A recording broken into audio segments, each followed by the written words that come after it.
Hi everyone, it's David Wheeler at Wycombe Wanderers and you're listening to the Wycombe Wanderers Show. Welcome to this week's edition of the Wycombe Wanderers Show. Big thanks to Luke for looking after last week's show. You're very welcome, Colin. And sorry.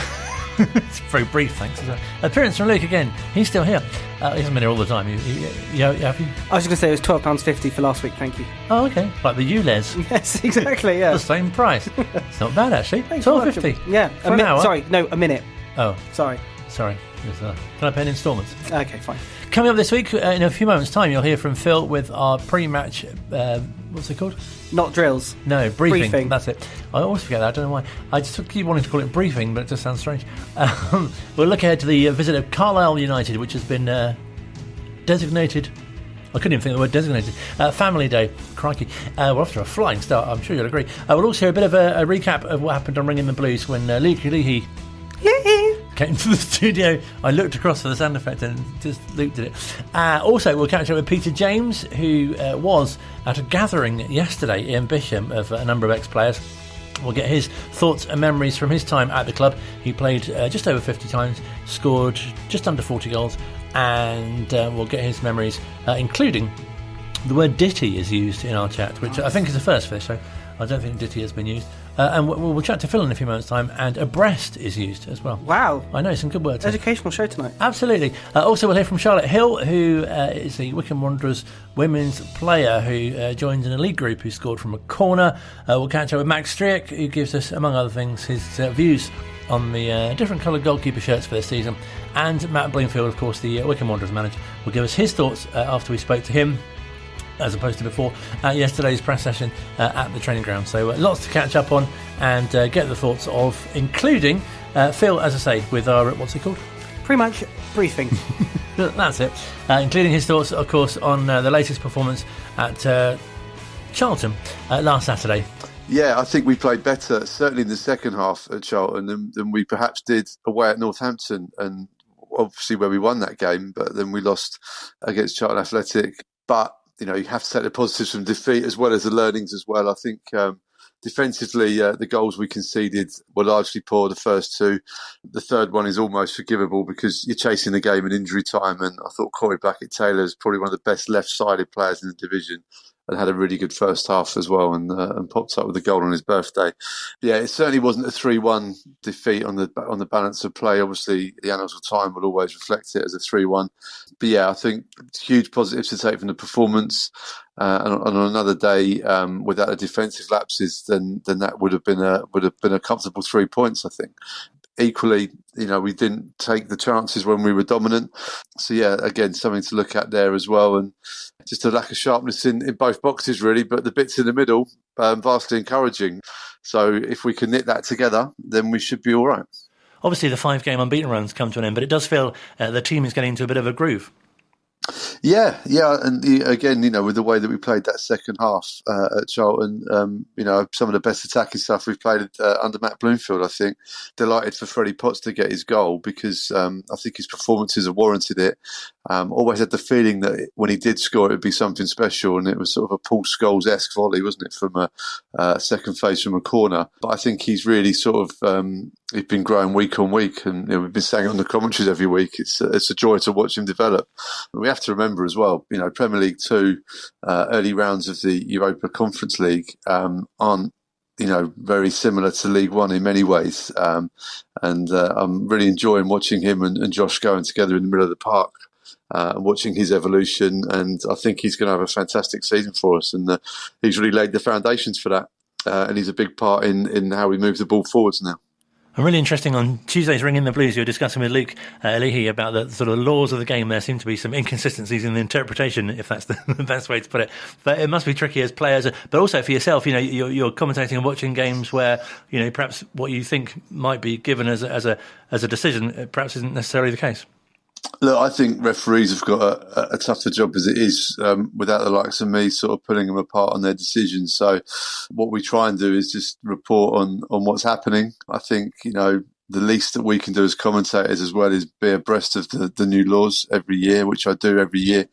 Have done so with the Wycombe Referees Association, who very kindly down the years have let me come along to their new laws presentation to make sure I'm fully aware of it, because what we watch on a Saturday or Match Today live at Adams Park or wherever Wycombe Wanderers are, there's referees that go right the way down to the right, and these guys are just sort of doing their job for the love of the game, and without them we wouldn't be able to do it. I think it's a really tough job, and the new laws that have come in presumably are there to improve the game. Sometimes it's not the easiest thing for the referees to do. I'm just grateful we don't have VAR in League One because I think that could be quite tricky.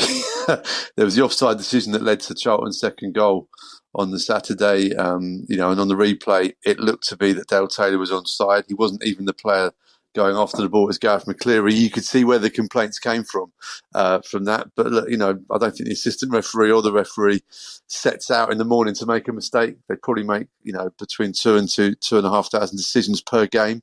They're not going to get them all right. And if we roll the clock back to the home game against Blackpool, the Jordan Rhodes header on replay looks like he was onside. So I'm a big believer in these things even themselves out over the season. Perhaps there was some justice distributed just a week after that Blackpool game for Wycombe. But I would rather that and talking about referees' decisions like this than VAR and having that moment of magic of celebrating a goal taken away because someone's watching it on a TV however many 100 miles away, telling you if someone's armpit hair was impacting the play. Thank you very much indeed for bringing the word abreast to the show as well. That really has brought something, which hopefully we can use more often. It's really nice as well for fans, I think, to know that with the injury issues that the likes of Ryan Tafsoli's got some minutes in that practice game this week as well. So he's working his way back. Yeah, it's good to see that these practice games are a regular occurrence as well. 2 30-minute halves against the Slough Town team up at the training ground, and it just means that you've got that match sharpness. You're getting the minutes into the players who are injured, and it's a good way to have a look at people and see where the form is as well. Really, really positive on Monday to see the goal scorers and also the people getting their minutes in. And making sure that they're hopefully available when it comes down to Saturdays in the league, and we've got a week of Saturday, Tuesday, Saturday, or 8 days, as I've been told. It's not a week; it's 8 days. But 3 games in 8 days is quite intense, and you're going to need your squad for those. And those that have seen pre-match drills will know that your maths has been correctly identified, and it's a year in management for the manager.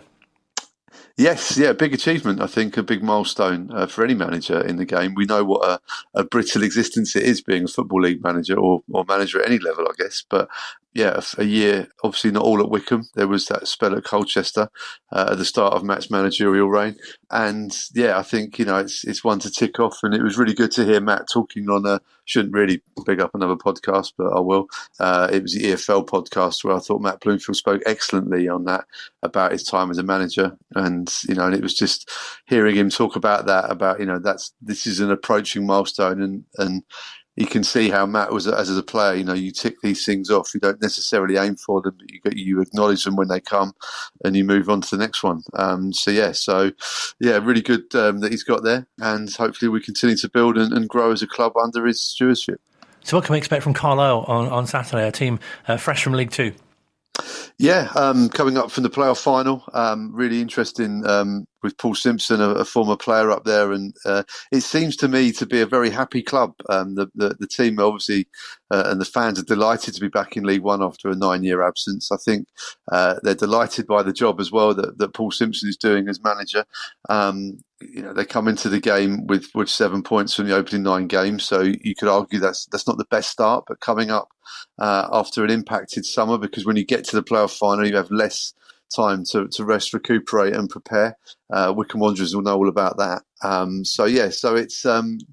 It's something that Carlisle fans seem to be understanding of, which, football fans and understanding, obviously words that we don't hear too often in the same sentence, but they appear to be pretty happy with where they're at. And the performances on the whole have probably warranted more points than they've got. And, a couple of decent points on the road of late. Lincoln away, a 1-1 draw, I think, was an excellent result. And a 2-2 draw against Stevenage, albeit a team that also came up last season, but a team team that have started incredibly well in League One this season, and you look at those two results and think, well, they look to be sort of finding their feet in this division. So this is going to be a very tricky game, and it's been 5 years, I think, since we played them. And we obviously spoke to Matt about the last time that they did come to Adams Park, a fairly uneventful game, if I remember correctly. just a 4-3 win and a 98th minute winner. But if we can have half as much fun as we did that day, then it should be all set to be a classic at Adams Park. It should be a special atmosphere as well with the family day. Hopefully, yeah. Hopefully young children come into their first or maybe their second game, or getting their first taste of live football. We all know what that feels like. We've all had our first games and that first sight of the pitch and the magic and the atmosphere. So hopefully we can create some more Wycombe Wanderers fans for the future, because that's what it's all about. And hopefully it's a great day for everybody. There are really special things that you take away, aren't there? Whether it's like something you hear on the PA system, or whether it's the smell of the burgers and the onions, or if you're lucky enough to meet a player in the car park and get your photo taken with them or something like that.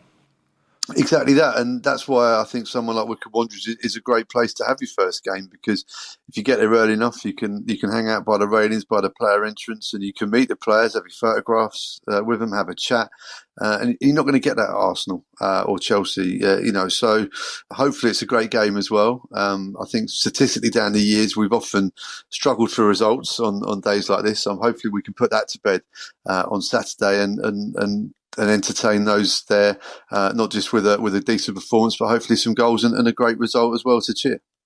Well, it's been brilliant to speak to you. Thank you very much, and enjoy the game. I will do. Thank you very much, Colin. Excellent chatting to you, Phil, as always, and we look forward to the word abreast being used in future editions of this show. Also, if you were listening to Ringing the Blues on Tuesday night, which there's an edited version of, I believe. There will be tomorrow for free. It's in pre-match drills this week, though. Yes, I think I meant that. Also, we can give you a bit of a burst now, because Luke spoke to Phil. He was a studio guest, co-host, you might say, about some of those rule interpretations that we were talking about a short time ago. Crystal Palace under-21s, the penalty. Before your penalty, the Crystal Palace goalkeeper got booked. What did he get booked for? I think quite a few things. It was he knocking the bar. He was like pushing the bar above him and moving side to side. I think you're not allowed to do that, and I think he was pretending to drink his water at the side of the post. So I think he got booked for a few things. Yeah, because I learned quite a bit there, because it says it. I looked it up on the FA website. The defending goalkeeper must remain on the goal line, facing the kicker between the goalposts until the ball is kicked. The goalkeeper must not behave in a way that unfairly distracts the kicker, e.g. delay the taking of the kick, or touch the goalpost, crossbar, or the goal net. That last bit surprised me, because I've always seen goalkeepers touch the crossbar. I found out afterwards is because it makes the dimensions smaller of the goal different.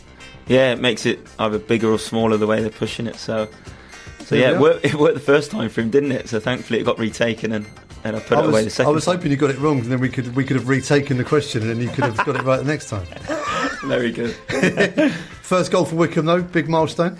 Yeah, get that first one out of the way. I've had a few chances, to be fair, in the league. Like one against Dorian that I should have done better with, but yeah, delighted to get it done. It doesn't matter sort of for me what game it was or what competition it was in. Just to get that first one over the line is nice, and hopefully I get playing more.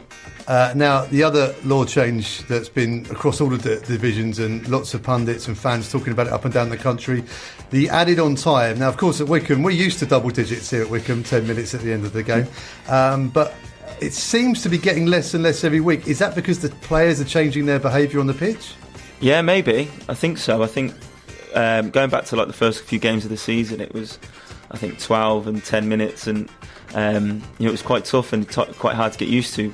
But yeah, I think we're understanding it more, like the time wasting. Chris got booked against Blackpool for time wasting at the throw-in, didn't he? So I think players are more aware of sort of the time wasting, and I don't think you can as much now as well because of the multi-ball around the pitch.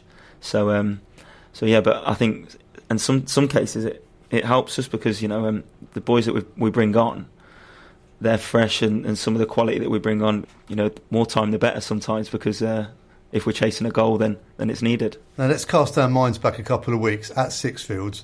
Wycombe were winning that 1-0. I think there was 10 minutes added on at the end of that game. As a fan, I know what it feels like when you see the board up when you're winning by 1 goal. As a player, when you see that, when you look across, what does that feel like?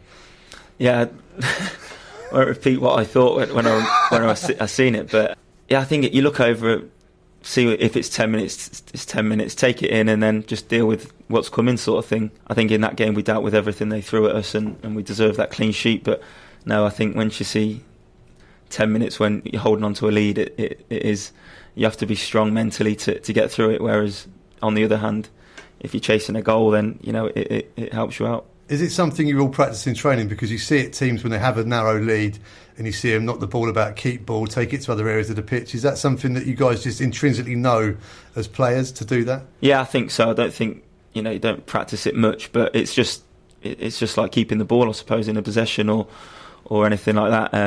Some cases it's just better kicking the ball away. I remember Bristol Rovers a few weeks ago when I think there was still 3-4 minutes added on and I got the ball on the halfway line and just booted it out for a throw in, sort of like a rugby kick. And definitely wasn't a shot, no?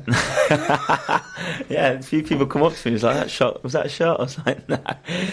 But yeah, I think some cases in that instance it helps that way as well. I thought you were trying to help the Green Council by knocking down the start of their new stand. I'm not going to comment on Bristol Rovers. Fair enough. You mentioned the multi-ball system. Now, when you're losing, I guess that's quite handy to see them dotted around the pitch. I've seen Wycombe take some quick throws. I think David Wheeler took one against Blackpool from about 4 yards off the pitch and nearly caught the team out. And that's going to be something that adds into the game, and more teams will get used to that as well, I guess. Yeah, definitely. I think if someone's got a long throw that's sort of playing as a wing back or a left or right centre half, it could be a really good tactic, just picking the ball up and throwing it in. If the strikers are ready and aware and get behind their back line, then really you're in on a one-on-one. So yeah, Dave's quite clever in that sense, picking up on those little things. And I think another thing as well is like Blackpool, the home game, just telling the ball boys to calm down when they're thrown onto the pitch. I think their boys run for the ball, and I was shouting to our ball boys like, throw it away. So the dark arts of that sort of thing as well can help you out. You seem to have fitted into that at Wycombe incredibly well. I've done it for a while, to be fair. Just trying to gain an edge on your opponent or trying to stop an attacking period for the opposition. So yeah, I've sort of done it sort of the last few years. So it's perfect for this football club, I suppose. You can hear more from Luke. Sorry. There won't be that gap in the podcast version. On Ringing the Blues, which you can catch up in full, and there's edited version? There's an edited version that's going to be up tomorrow for free. It's in pre-match drills this week, which is really good.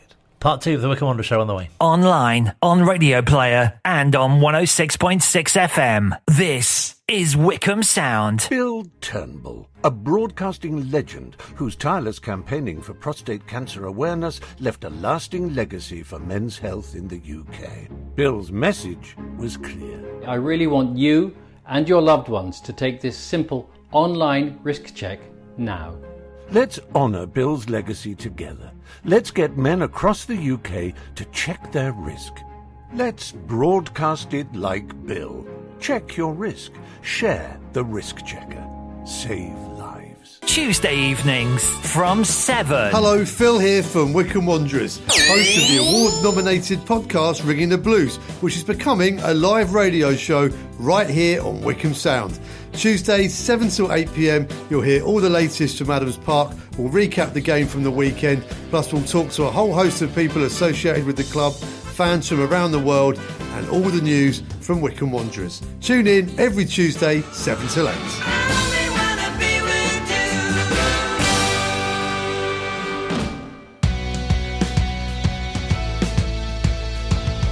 The Wycombe Wanderers Show, Thursdays from 7. 106.6 FM, Wycombe Sound. Still to come on this week's edition of the Wycombe Wanderers Show, we say happy birthday to a member of the first team. We hear from Charlotte Hill from Wycombe Wanderers Women on scoring from corners and the Women's FA Cup. We'll catch up with Max Stryjek, who'll be talking pink goalkeeper shirts and other things, and we'll hear from the manager as well. But first, with thanks as always to the Wycombe Wanderers Ex-Players Association, we take you back to 1959 through to 1963, and someone who played 53 times for the club, scored 39 goals, currently now resides in Witney, where we caught up with him earlier on today. The day after, he was at a gathering in Bisham with a number of other ex-teammates and other former players as well. Peter James has been reliving his earliest memories and what he's taken from his time at the club. I think overall it was the friendship and teamwork amongst the players. As soon as I arrived there, I think it was Jackie Tomlin and Barry Darville come straight up, shook hands and said, "Welcome to the club, we'll get you integrated as quickly as we can." And that was absolutely wonderful. I've never experienced anything like that before. And, it turned out that the way everybody behaved themselves, even when we lost the game, there was none of this shouting and swearing around in the changing room. Everyone just tried to analyse it and take it and say, right, we'll put it right next week, this sort of thing. But it was just the whole aura of the club, and the atmosphere was terrific. And the only place I'm a fairly keen rugby fan now, and but I do see that rugby clubs have got a terrific tradition of the way they behave, both to the referee and to each other after the game and things like that, And Wycombe reminded me very much of that. And obviously you were brought in by Sid Can, which is obviously a very special, period in the club's history as well, to be managed by him. It was indeed. Sid and Harry Bates came across to talk to me before I went there, and at the time I was around about the age of 20, I suppose. I remember Sid outlining to me, he said, "Right, now if you want to come, we'd like you to come, but we always have training on 4 nights a week before pre-season, and we play a match of 1 hour each way on a Saturday, and we do that for 4 weeks before the start of the season." I thought, blimey. And at the time, I was living in Oxford, and I didn't have any mode of transport at all. So I had to get over there 4 evenings a week for training, and over there on a Saturday to play this practice matches. That was quite difficult because without transport I used to rely on some work friends who worked at places like Marlow and lived in places like Marlow and around the Wycombe area, and so I used to get lifts over in all sorts of transport on the back of motorbikes and everything just for training, but it was well worth it. I'm sure it's very similar to some of the players today. Yeah, I'm sure. Yeah, they get cars bought at a very early age, I understand, when they're pro, or even before they're pro.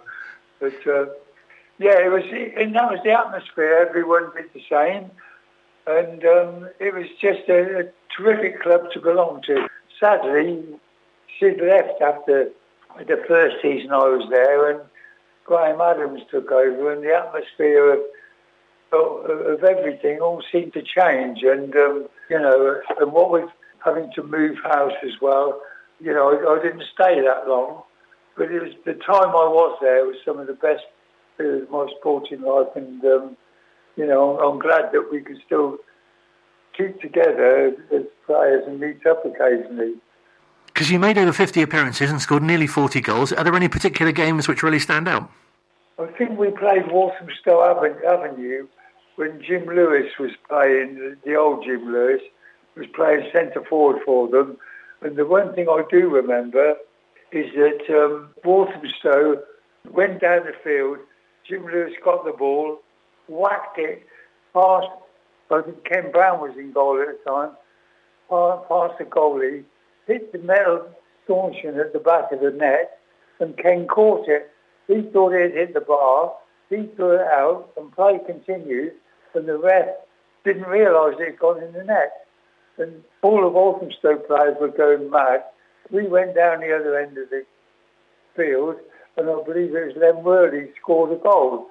And that sticks in my mind like anything. But I must say, apart from the slope of the ground, Lokes Park was always a good ground to play on. It was very well looked after, and it was one of the better grounds of the league for a surface point of view, albeit it took a while to get used to the angle of the pitch. I was going to say, how did you find the slope? Oh, I wrote a little ditty, actually. We had a concert for the club, and in this ditty I said you have to have one leg shorter than the other to play on the slope. But yes, it's just a great club to belong to. And as you touched on, there are players from that time there that you're still in touch with today. Yes, mainly I was very friendly with David Worley, who sadly died. Him plus his cousin Len Worley. I remained very close with those when I left the club. I, in fact, went on holiday with Dave Worley a couple of times and still keep in touch with his wife and Len Worley. We meet up from time to time, which is good. Sadly, my own wife has had to go into care, and so my life has been very restricted now, mainly concerned with her. Yeah, of course. Oh, sorry to hear that. Do you still travel about on the back of a motorbike today? No. I wouldn't dare go on a motorbike today. I used to get on the back of this motorbike from a chap who lived near Wycombe, and that was in the days before the motorway, and we used to roar up Aston Rowan Hill, and I used to cling on the back of the bike with my kit held out behind me, no crash helmet, and really it was very, very insecure when I look back. But that was all part of life, It was good fun.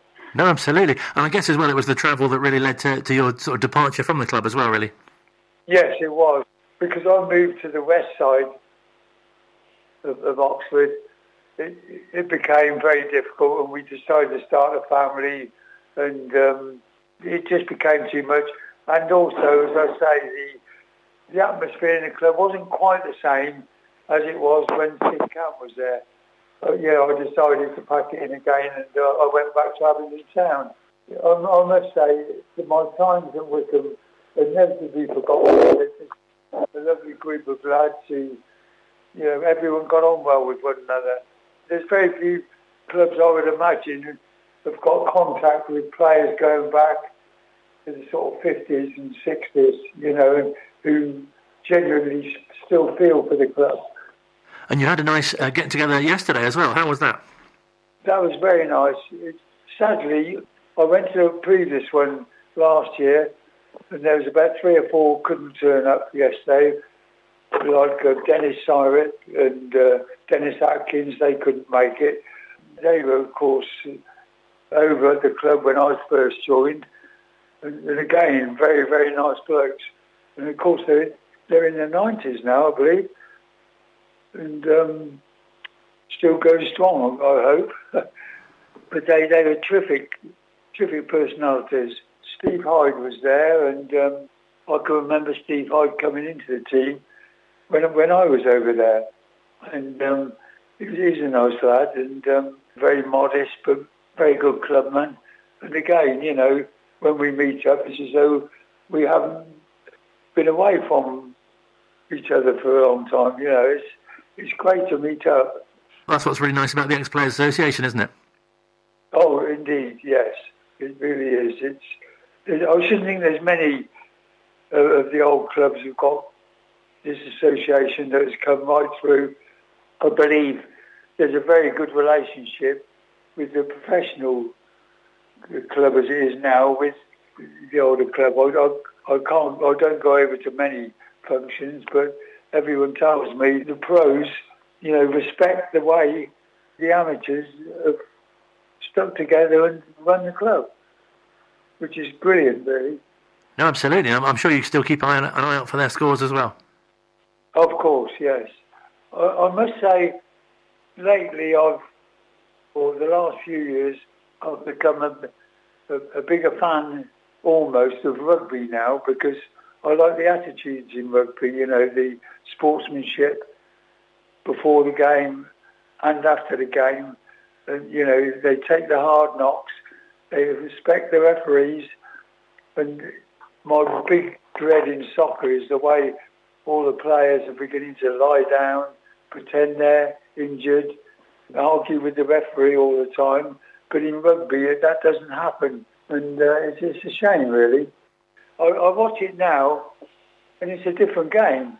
When we played, if we got kicked, we didn't like to show we were hurt, and we thought, well, I'll get him back if I can, And but today, the slightest touch and they're down and rising, and just to get the referee's attention, or hopefully get somebody booked, which I think is terrible. No, absolutely. It certainly seems like rugby's, like you say, the sort of approach is much better. Oh yeah, they call the referees sir, and it's incredible, really. And it is nice to see the attitudes that exist. Great chatting to Peter James, who I spoke to earlier on this morning. He's just had a late breakfast after going swimming, which apparently he does every morning. With thanks again, of course, to the Wycombe Wanderers Ex-Players Association. Speaking of which, we have some breaking ex-player news. As Black Beauty started.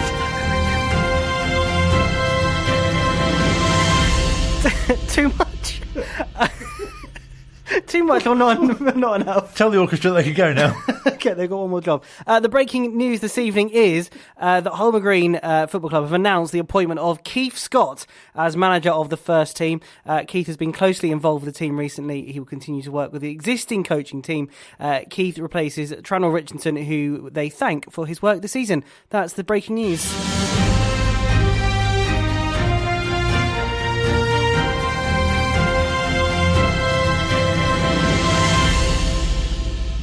More on that story later, or maybe not, perhaps next week. Just to let you know as well, we're switching our attention now to Wycombe Wanderers women, who have a big Women's FA Cup game on Sunday against Ascot Town. Been speaking to Charlotte Hill, who you might recall a couple of weeks back scored from a corner. It's not the first time I've done it. I mean, ever since I've grown up, I've tried to do it just from the corner because I've got an in-swinger. So, yeah, it's been something that my dad's always told me, try and score from a corner because goalkeepers don't expect it. So, yeah, I thought I'd give it a try, and it obviously paid off. Fantastic when it does come off as well, especially in a game situation too. Yeah, exactly. And obviously not many people have done it, following on from like Joe Jacobson, Kate McCabe. So, yeah, I'm in the books now. You're part of an elite group. Really nice as well on social media. Joe Jacobson was very appreciative as well. So it's great to have that kind of recognition, I guess. Yeah, it is. And obviously he's done it before, so he knows the feeling of what it's like to score from like a corner because, as I've said, like not everyone does it. So you feel a bit special when you do it. Absolutely, and I'm sure like mere mortals like ourselves, if someone like myself had tried it, then it probably wouldn't work many times. But it's no fluke, is it? Because you've done it before, and as you say, and done it in training as well since. Yeah, exactly. And I know some of the girls are probably lining up to try it to see if they can copy me. No, definitely, because I'm sure many others could, but would need sort of assistance from wind, for example, or perhaps someone to move the goalpost while they're doing it. Yeah, exactly. But no, not me. It just came off my foot and, went in the goal. So, I was happy with it. It's a great skill to have, and obviously a fantastic attribute to be able to bring to any game, but especially, an important one, I imagine, too. Yeah, exactly. And goalkeepers don't expect it. So, like, when you do something like that, even if, like, the goalkeeper got a hand to it, I know that I'd always have my teammates there to either, like, try and head it in or, get a rebound in. And fantastic as well to sort of have that for opposition, because they'll know, if Charlotte's playing, there's a danger, especially, we want to give away a corner because there's a danger that she might score from that. Yeah, exactly. And with being the set piece person, like, I know that in a few of my other games, people have gone, we don't want her taking the corner because, they can be dangerous. So, it's quite good, especially for our team as well. It's a good way to score goals from. No, absolutely. Been speaking to a couple of other players as well in the early part of the season, but does it feel really good, for yourself that and the rest of the team that things are sort of starting to click now as well with the new arrivals that you've had sort of during the close season as well? Yeah, definitely. We've all like suddenly clicked, and it's been amazing. Obviously, the win on Sunday was good to get 3 points on the board. We've had a couple of draws, and it's just good to get points on the board, really. And to have new players come in and contribute to that, it's been really good. And has it felt like you can really build on what was achieved last season? Because I guess last season must have felt like a real sort of season of transition as well. Obviously, we've had players leave and it's been like difficult, but with the new players that have come in, they fitted in perfectly. And yeah, I feel like Carl has done a really good job with recruitment. And yeah, we just can't wait for the rest of the season and see what it brings. And have you been pleased with your own start to the season personally as well? With my performance last week, scoring from the corner, then I think that's been the best game I've played so far. But yeah, I always look back on my performances and I know what I can improve on. It's my first season being in the first team like properly. So yeah, I'm just head down, trying to work hard and trying to keep my position in the starting 11. And what's that progression been like? I guess it's been really nice just to sort of step up and, as you say, feel part of the first team. Yeah, it's good. I mean, I've come from the under-18s like straight to the first team, so it's been a proper big step. I've had experience in the under-23s, but I mean, I felt welcomed by all the girls. We've got some true leaders in the group that make the new players and the younger players feel welcome. So yeah, it's really good. Really nice to chat to you as someone who is obviously playing women's football currently, and especially after the summer and the World Cup and England doing so well. Have you really been influenced by that as well? Yeah, the Lionesses, they've done amazing. I mean, not winning the final, it was hard to take, but they've really done something for women's football, and yeah, it's really good, and it's good for us as well because we've got like people like the Brownies coming to our football, wanting to watch us train. And yeah, it's just bringing us girls closer, really, and bringing more supporters down to our games. I was going to say that's one thing that's really, I guess people have been watching women's football, at international level or at WSL level and think, oh, there must be a team that I can follow, locally as well, and that brings more interest to you. Exactly, yeah. I mean, we've had loads of supporters come down, and it's been amazing. It helps us as well when we're playing because we can hear them like obviously singing and cheering for us. So it's a good little push, even, if we're losing, like we're 1-0 down, just a good little push to like help us try and score a goal and, yeah, make it a good game for them to come and watch. And something a bit special this weekend as well with the Women's FA Cup as well. Yeah, that's special. I mean, it's the first time for me playing in the FA Cup. So, yeah, it is special. And, you follow teams like Arsenal and Chelsea and you hope to get to the next round. It's going to be a tough game against Ascot, obviously. First game we lost to them, but I feel like we'll work hard in training this week, and yeah, we'll give it a good shot after a good win this weekend. Has that helped in a way that you kind of face them, especially early in the season as well, and you've got particular things that you can work on to kind of do better against them?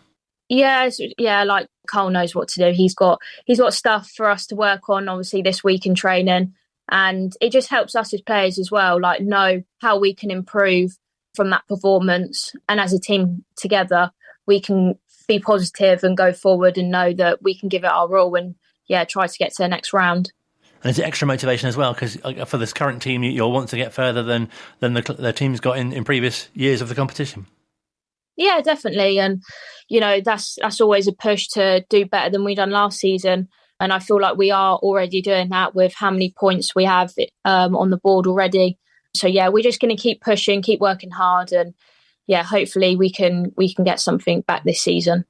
And what would you say will be a successful season for both yourself and the team this year? For me personally, I just want to keep working hard in the first team, keep my position, try and score a couple more corners to help the team. And as a team collective, I feel just try and win as many games as possible and fight for that promotion, because that's what we want really as a team. And really nice for yourself and the rest of the players to know that, you can, be an inspiration to other, young girls coming up, and especially yourself being a great advert for progression in the, as you say, you came from the under-18s and are now in the first team. Yeah, exactly. And when I was in the under-18s and watching the first team, like, it does make you feel like, oh yeah, if I work hard enough, then I can get there. And obviously I have. So for the girls that, are in the under-23s and under-18s that want to push, it is possible, but you've just got to put your head down and work hard, because, I've been there and I've done it. So I know what it takes, and yeah, everyone's capable of doing it. Great chatting to Charlotte Hill, and obviously we wish the Chairgirls all the best for the Women's FA Cup. We'll be reflecting on how they get on Sunday on next week's show. We'll be chatting to Amy Leach. Online, on Radio Player, and on 106.6 FM. This is Wycombe Sound. Hi, it's Max Stryjek. You're listening to Wycombe Sound. Still to come, we'll be hearing from Max in full in a few moments' time. More from the manager as well, Matt Bloomfield, looking ahead to the family day of the visit of Carlisle United to Adams Park on Saturday, and lots more as well, including his thoughts on how the season is going so far. And we've got a notice board section which we're saving till the end. With sound effect. Oh, it's not Black Beauty again. It's not Black Beauty. Looking forward to that as we give you some news from around the club with Lucas's inside role. Yeah, why not? Made you sound like a spy or something. Dun-dun. But first, as mentioned, as part of the press session yesterday, we caught up with goalkeeper Max Stryjek to find out, among other things, how he feels the season's going so far. So far, I think we are in a good place. Obviously, the result on Saturday wasn't there. Unfortunately, we lost the game, but I think there's lots of positives to take from the game. Second half, we were really good. Before, we played Blackpool, which was another amazing performance by the team, and I believe if we keep going and keep playing the same way, I think we will be in a good spot. Obviously not the start we wanted, but in general we are happy with our performances and how everything is going. It must be so pleasing to be on that unbeaten run, and as you say, the performance on Saturday was very positive as well. Yeah, obviously, we lost the game 3-1, but we created so many chances. I think I don't want to say anything about the referee's decisions, but obviously I think we all know that we could get something out of the game. So it's never going to, it's so harsh to lose the game 3-1, especially when you think we could have won it as well. We've done enough to probably win it or get a point. And defensively, very pleasing as well. Yeah, obviously we're considering goals, but we analyze it, we keep moving forward, and obviously we are still in a position where we played, how many games we played this season? 10 games, 11 games this season. So it's obviously so many new faces in the building, and we're still getting to know each other, and it will take time, obviously, to understand the habits of so many different players, but we are in a good spot. Does it feel like things are starting to really kind of settle and click already, or would you say it's still a little early? I think we all know what to expect from each other. We kind of glued in as a group. We are really, obviously, everyone respect each other. We are getting more connected as a team, and I think it's going to take a little while, but we are really progressing as a team, so that's the main thing. And are you pleased with your own start to the season personally? Personally, yes, but on the other side, I'm not happy with the amount of goals we conceded, but obviously, as I said, it's still early in the season. Made a few good saves as well, so yeah, I'm happy, but I'm hoping to be more consistent with my performances, and then obviously if I can help the team to win the games, that's a bonus, and that's the main thing, to be fair. It's not a bonus, it's the main thing, to keep winning games, and then that's it really, yeah. And nice that you've got almost a sort of mini club, if you like, of goalkeepers now as well. Yeah, it's obviously Franco joining later in the season.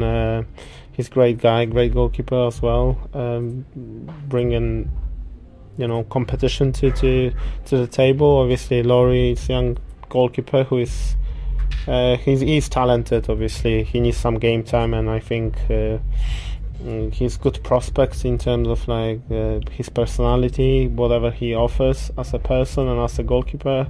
He's got every ability to go and perform. I think he just needs some game time. Obviously, Franco made his debut the other day, played really good, kept clean sheet, and obviously it's good to have a competition in the team, and obviously it's a good environment to work out as well, so I'm pleased with that. And are you settling into your goalkeeping shirts this season? Yeah, I think I have to play more in the pink, because I'm playing unbelievable in the pink. Yeah, but I think my favourite colour is actually, I would say pink one.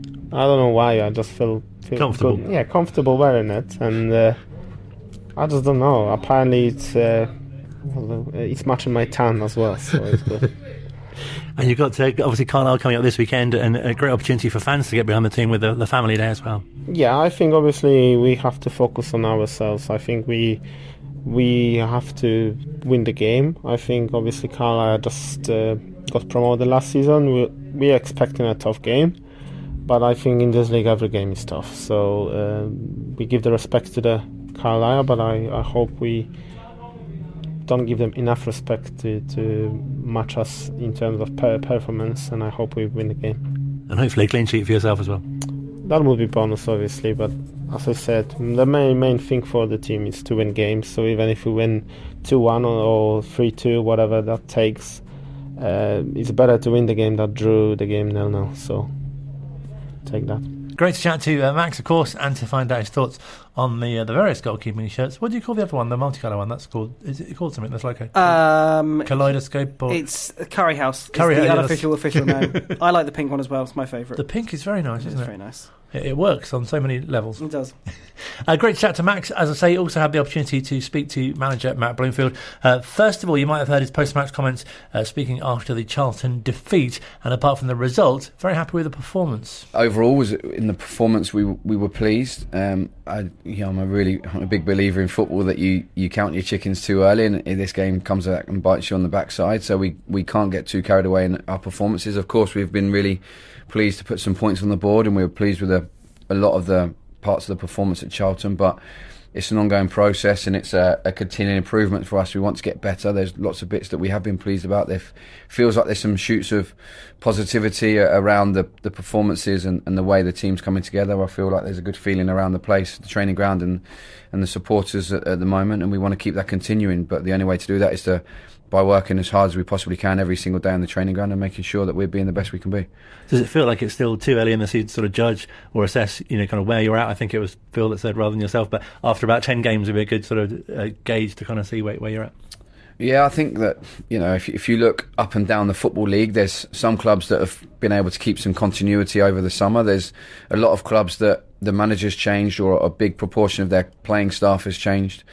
And I'm lucky enough to be friendly with some managers who are going through that process also. So you're able to discuss what's going well, what's not going well, and bounce some ideas around. And I think that for us, it's about trying to be better in every occasion that we possibly can. Obviously, we are pleased with the points we put on the board after the games that we've had, but I think that there's a deep desire here to continually get better. I'm certainly not content or satisfied with what we've done so far. It's about about being better at all occasions, and we've certainly tried to put that in place at the training ground this week.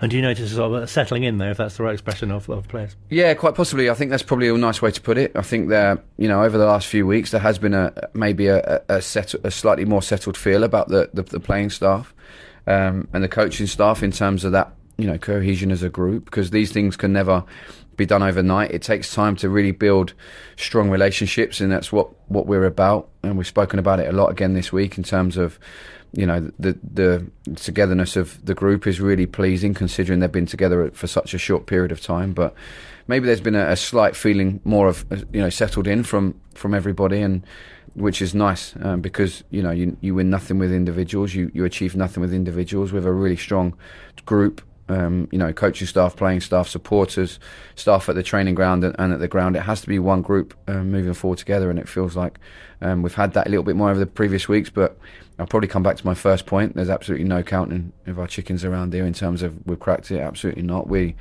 have a real big desire to try and get better, and myself and Tomo and the rest of the coaching staff, we've worked harder, if not hard if that's possible this week to go into all aspects of our performance last week and really drag out the good bits and present that to the boys, but also show the bits where we need to be cleaner in possession and stronger and sturdier out of possession, and we have to make sure we can keep looking at that. Yeah, behind closed doors game on Monday. Great to see TJ and Dale scoring. What did you take from that? Yeah, exactly that. It was great to see those boys hit the back of the net. It was great for Taff to get some minutes. We've been really pleased with Jasper and Declan, Taylor Clark in terms of their exposure to first team in the EFL Trophy last week. We've got another game coming up in a couple of weeks, so we were really keen to give these boys the opportunity to be as match sharp and match fit as we possibly can, so when we judge them in those first team outings that they're up to speed, so to speak. It's not fair to expose them to a first team game and them not be ready. So we've been really pleased with what they've done. Obviously looking at Brex and Killian, boys who maybe missed a bit of pre-season who are getting up to speed as well, and we're really pleased to have them here on loan and getting them into what we're doing. So there's loads of positive bits to come out of it, loads of bits that, again, like a first team game, loads we want to improve on, loads we want to get cleaner in possession and those passing triggers and the passing patterns that we do in possession, but out of possession, how we press, where we press, and making sure that we make the development games as close to a first team affair as we possibly can, so then it's hopefully a seamless transition. And coming up on Saturday, you come up against a team who are newly promoted. I know we spoke to you before about whether you're facing an established League One side or someone who's perhaps come down from the Championship. Does that really make a difference as to what sort of threats they can bring as well? Yeah, because they've got that cohesive unit that we've spoken about. They've got a well-oiled, well-drilled team and a manager who knows the level and has achieved great success at the level in the past. Got our last game as a management staff was for Colchester was at Carlisle, so we've played them in the not too recent past, and we've watched them again this week. We know how well organised and what a good team they are, so we need to make sure we're ready for that. We have to be better out of possession than what we were last week at Charlton. We have to make sure we're stronger, and then in possession we have to try and bring the positives from last week and add some bits on from Blackpool and some bits from the other games, and just be as complete as we possibly can. We're determined and we have an endless drive for as complete a performance as we possibly can, both in possession and out of possession. That's what drives us on, and if we keep doing that, then hopefully we can keep picking up some points. And fans will have good memories of Carlisle visiting, and yourself as well. Yeah, definitely. Beanie's goal in injury time with 10 men, that was the promotion season. I said it earlier on, I'll say it again. It's the difference between good seasons and great seasons is when those moments go in your favour, and that was certainly one of those. We were 2-0 up, I believe, and cruising, found ourselves 3-2 down with 10 men and seemingly losing the game. Before you know it, I remember Paris equalised and then thinking, thank God for that, we've got a point. And before you know it, I think I took the free kick, Wycombe style, put it in their penalty area, it comes out to Beanie, he volleys it in, he goes running off for his parents who unfortunately had already left the game. I go running off. It was one of those moments where you lose all control of your body and everyone's just running in opposite directions, just going mental. It was an amazing feeling. It was something that I'll never forget.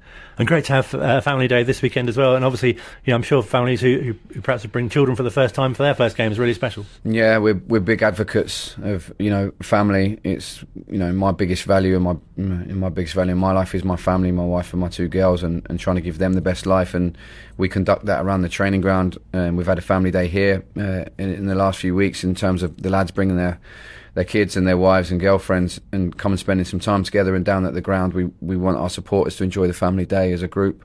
That family feel, and being as a football club, one of the first things that new signings say is what a family feel that the football club has. We look after wives, girlfriends, children at match days for the players, and so in the stands we want that those guys to feel at home. So I really hope we're able to give them a good day out on Saturday. And hopefully the start of another unbeaten run as well. Yeah, we spoke about that again after Charlton. Football season. The football season is all about runs. Trying to put a run back to back, trying to be unbeaten, trying to put winning spells together. One's broken and you have to try and start another one as quickly as possible. We want to bounce back. We want to come up the traps and show that hunger and desire on Saturday, and it's important that we do that. So let's hope that we can marry up that hunger and desire with a performance, and hopefully that's a good performance. Pleasure to speak to the manager, of course. Just got time for the very underrated notice board section of the show.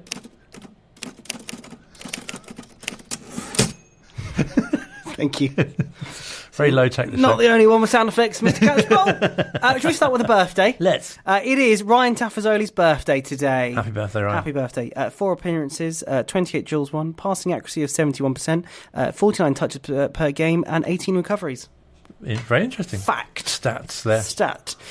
In exciting news for Wycombe Wanderers Foundation and Jason McCarthy, he has joined their Elite Development Academy as he moulds and shapes the future stars of Wycombe astrology and the surrounding areas. If Johnny King is listening, hopefully he won't be doing his music taste either, because we know Johnny wasn't a fan of that. No. Some possible sad news. Possibly. Wycombe Wanderers League One fixture against Cheltenham Town at Adams Park, scheduled for Saturday the 14th of October, has been postponed due to international call-ups. The Chairboys have received call-ups for 3+ players who will be announced when their nation's squads are made. A new date for the Cheltenham game will be announced in due course. Tickets purchased for the match will remain valid for the new date. Excellent. Congratulations. It's good news for David Wheeler as well. Oh, it's like you knew what the next tab was open. Yes, David Wheeler has been... You've got a tab open? I've got a tab open. David Wheeler has been shortlisted for the Athlete of the Year prize at the Green Sports Award. He is up against such people like Pat Cummings and Sebastian Vettel. Ooh. Exciting, I know. The winner for that is announced on Monday the 2nd of October. Thank you. Family Fun Day on Saturday. We've mentioned it, but lots going on. What's going on? Wycombe Leisure Centre is going to be doing some football activities. Petting pigs with cute little pigs. That's right, pigs. Teacups and Lord's Surf Simulator and large deck chairs. Did you say pigs and teacups, or are they separate? They were separate, but maybe you could put... No, don't. All the details can be found on the Wycombe Wanderers website, where you can also find out where you can get some autographs from players. And, if that wasn't exciting enough... There is some new autograph books and pens in the Wycombe Wanderers shop as well, if you haven't got one. You've been doing some filming at the training ground of such things, yeah. Keep an eye, spoilers. Keep an eye on the Wycombe Wanderers website for that, and I think there's other stuff happening. So just keep an eye on social media all day. So just keep an eye on it. It's not going on, and of course we'll be there as well. Yes. And a task for the listeners of the Wycombe Wanderers Show between now and this week. Take this down. You know about this. This question was making the rounds at the training ground on Thursday. Name the 7 Davids who have won a Premier League medal stat. Ooh, Answers next week. Don't Google. That would be cheating. It's a good question, actually. If you're listening on Spotify, I'll make it so you can leave a little question. You can send us your answers. Nice. If you're not... email us twws@wycombesound.org.uk. 7 Davids who've won a Premier League medal stats. Thank you. Notice board section end. Thank you very much. More from the notice board next week if we've got time. And also next week, as I say, Amy Leach from Wycombe Wanderers Women. We're due to be chatting to Gary Thompson, thanks to Wycombe Wanderers Ex-Player Association. And there's talk, TBC, that we're sort of being inspired by Ringing the Blues. Just nicking something from them as well. Possibly having a first-team player live on the show. That could be quite exciting as well. Very much looking forward to that. Is it Halloween next week? I was just wondering why you keep doing that. No, it's exciting, not... That's spooky. That was creepy, that one. Thank you very much indeed for listening. Don't forget there'll be a podcast version available very soon. And enjoy the family day against Carlisle on Saturday. Or tomorrow if you're listening to this on Friday. Or yesterday if it's Sunday. You get the idea.